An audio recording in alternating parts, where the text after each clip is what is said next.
Good morning friends, কেমন আছেন সবাই? 2-3 দিন পর ব্লগে এলাম। আসলে আমি ছিলাম না, শনিবার রোববার তো ছিলামই না। তারাপীঠ গেছিলাম ঘুরতে, মা তারার দর্শন করতে। আর কালকে সেমন কিছু রান্নাবান্না করিনি, কেন কাল ভেজ ছিল।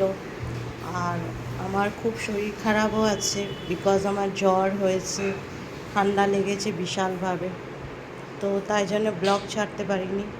আজকেও আছে সেরকমই, শরীর ভালো নেই, তাও আপনাদের সাথে শেয়ার করলাম। আজকে রান্নাবান্নার মেনু নিয়ে চলে এলাম। আজকে ব্রেকফাস্ট থেকে শুরু করছি ফ্রেন্ডস।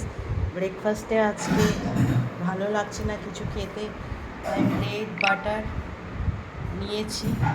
আর তার সাথে নিচে একটা অমলেট আছে, ব্রেড বাটার আর অমলেট, এটাই আজকে ব্রেকফাস্ট করব। আর লাঞ্চে নিয়েছি ডাল, ভাত, বেগুন ভাজা আর আলু পোস্ত দিয়ে মাখা মাখা করেছি। এই হচ্ছে আমার লাঞ্চের মেনু।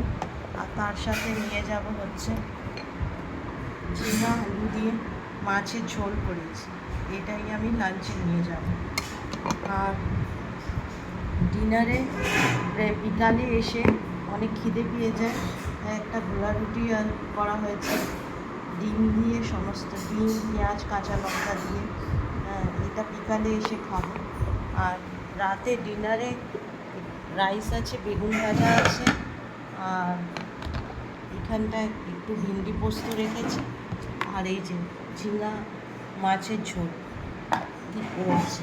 তাই এই হচ্ছে আজকে আমার সারাদিনের রান্নাবান্নার মেনু। আপনাদের কি রান্নাবান্না হয়েছে জানাবেন কমেন্টসে। আর